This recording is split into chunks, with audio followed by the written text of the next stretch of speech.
pull you up.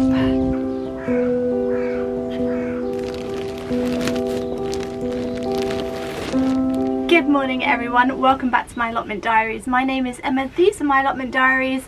They're happening, it's happening right now. If you're not already subscribed to my YouTube channel, I would love for you to subscribe to my channel. If you don't have a YouTube account, it might be worth getting yourself one.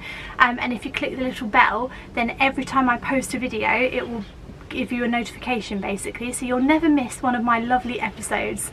Right, we'll leave that there. You join me today in this episode in the shed, which I did manage to get into this morning. So last week was very, very tricky in the UK. It got really, really cold, probably to -4, -5 in London, which meant everything was so frozen, so difficult to get here and do anything. And obviously I couldn't even get in my shed because the lock had frozen. So today, thankfully, it's very warm. It's warmed up a lot. The sun is shining. It's nice. I'm going to show you around. It feels nice to be here today because it feels quite peaceful and quite warm, and all the birds are singing. It's all you can kind of hear, which is just lovely really. But because the weather has now warmed up, I've noticed a lot of weeds coming up very, very quickly. They are so quick, those little weeds, aren't they? They just spring out of nowhere. This bed in particular, they just seem to love this bed for some reason. I don't really know why. I guess it's nice and big for them and nice and cosy because it's got all the manure dug into it. Also, my little tulips here have started to come up. And these ones were the ones that hadn't come up. The ones at the front already had. So I think these ones are definitely going to be safe and happy. You can see that the bed has all been dug over and stuff. It's all like bumpy. But they seem happy. I've had the old fox or the old cat or some kind of animal digging in all of my beds. So they've been digging in this one here. They've had a good old dig in this one. He's really enjoyed himself in there. And then there's some more at that front one there. It's one of the sort of dangers of like topping your beds too early, because then all the animals come and just love to dig in it and use it as a communal toilet. So I mean, you can't blame them, they're just doing what animals do, but you know what they're like. These tulips, they seem to have survived the really intense frost. We call it a hard frost when it goes really, really cold like that. It just means that the frost was really bad and it was like everything was really, really iced over. So we have hard frosts where it's like that, like literally everything goes like to ice. And then we have, it's okay, we'll wait. And then we have like a soft frost, and that's just when you get like that kind of sheen over the top, but it melts away in the day and everything sort of perks back to life. These have definitely survived the hard frost, and I'm happy to say they all look really very, very healthy. Very, very, very happy, and there seems to be just hundreds of them. I'm very excited about these. Unfortunately, the onion doesn't seem to have survived because it's very, very smushy. Pull you up. Yes. Just as I suspected, people, it has rotted. Absolutely rotted away. That is such a shame, because he was growing so nicely. No, even the middle's soft. It's completely rotted. Tell you what though, he smells like an onion. I always just find it so fascinating when vegetables smell like the vegetable they're supposed to be. So when garlic smells like garlic, even though it hasn't worked, it just has such a strong onion smell. It's unbelievable. It's nothing like the shop bought ones that you get. This is like pure onion smell. They should make a candle with that to ward off vampires or something. I don't know why you buy it. But someone said that this little thing that I found here was an onion dryer. So I'm just going to experiment with it quickly. So a lot of you have said that this is an onion and garlic drying rack. So how does that work then? I guess I've sort of thread it through. It won't thread through though, because there's so many of them. Am I supposed to get all the spindles and put all the spindles through? That seems really long-winded, doesn't it? See, when you said onion drying rack, I kind of thought you thread the onion through and they sort of sit up like that. And I thought it'd look really funny. But I don't think you can do that. So I think, do you just mean that? I just lay them out like that? I mean, that's a goner, but yeah, I mean, it could be. It could be. I think I'll probably end up using it as a combination of all the different things that everyone suggested. So like a compost sieve, a drying rack, a vegetable washing station, like whatever I'm ready to use at the time, I think that's what I'll probably use it for. So, right, I want to get on with some jobs because it's such a nice day, it's such nice weather, and I just feel productive. So let's be productive, Emma. Let's do it.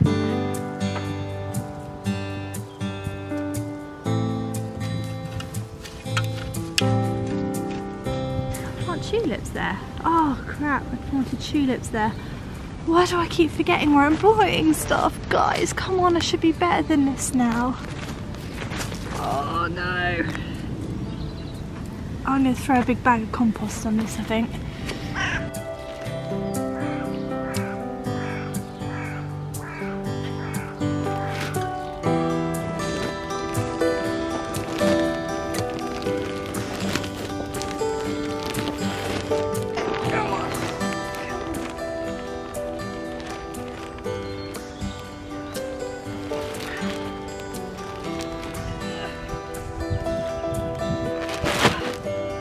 Bloomin' marvellous, I tell you what, bloomin' heavy.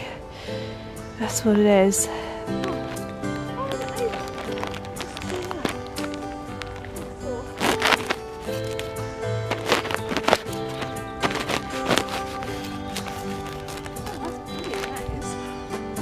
don't know why I haven't used a saw before to open these. That is fantastic. So much easier.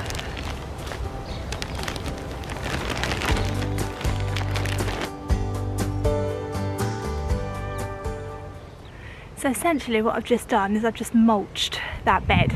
So I gave it a very light weed and then I sort of gave up because I realised that it would probably benefit just from a big old pile of mulch on the top of it. Now mulch can be anything, it doesn't actually have to be an organic material, so it could be like a ground sheet, it could be just some cardboard that you put down on the ground, it could be manure, it could be straw, it could be compost. I've just used a bag of shop brought compost from Blooming Marvellous. The Blooming Marvellous compost. I'm just trying out some different brands this year to see how well my crops grow in it. But basically, essentially what it is I'm topping up my raised bed, my growing bed, by putting a load of compost on the top.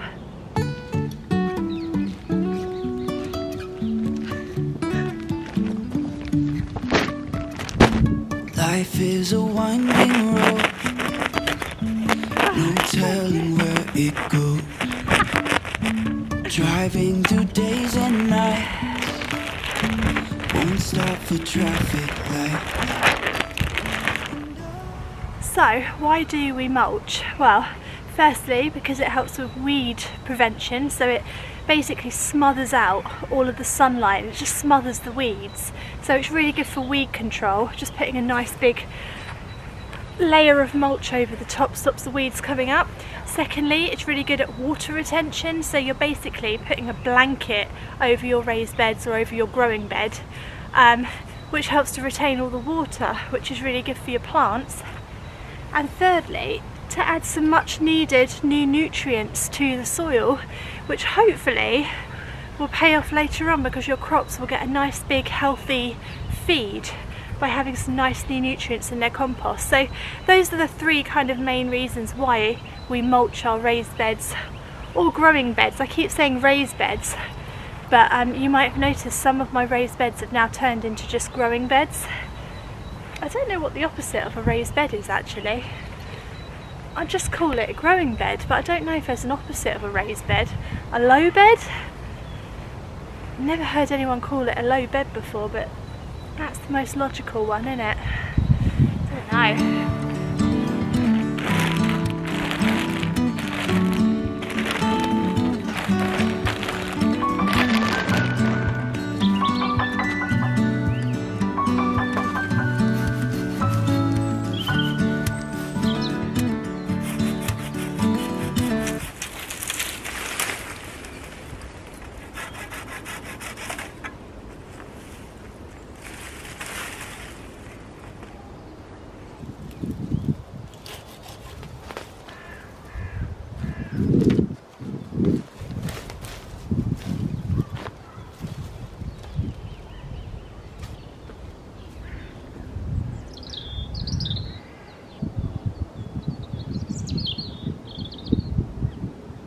So yeah, just thought I'd quickly elaborate because I didn't really explain it very well. Why I've taken some of the boards off. So you can see behind me, there used to be boards all the way around this bed. Here they are, sitting there. And basically, they're just rubbish. They become a bit rotted and they keep falling down. And also, I think they're just becoming a bit of a haven for slugs and snails. Apparently, they like the wood. And this wood here, unfortunately, is untreated because I think it's just old scaffold boards or some. It's not scaffold board. It's what do you call it? The thing you walk on at home, keeps your house up. Floorboard. They're floorboards, so they're not really treated. They're really good wood, like they're really like original Victorian floorboards, so proper wood, but they're just basically falling down. And I think it's slugs and snails like the wet wood. They like to slither on it and sleep in it and stuff, so it's just basically a slug hotel. So I've just removed the slug hotel, basically kept a little bit there. That's just so I know where the path starts, and kept one that side so I know where the path ends.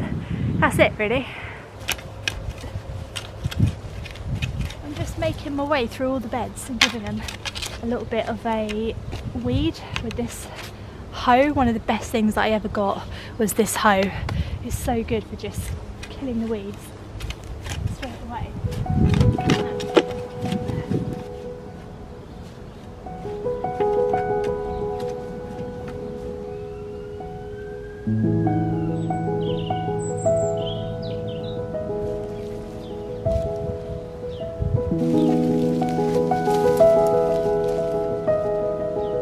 Right, compost is looking good.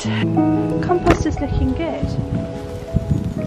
like it. It's really like composting down like it's supposed to and stuff. It's good. I like this. Cardboard hasn't done anything yet. I'll rip it up a bit more maybe. I might add a bit to it.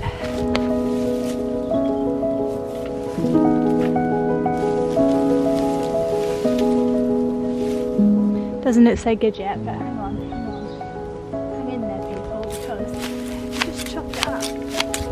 It's alright then.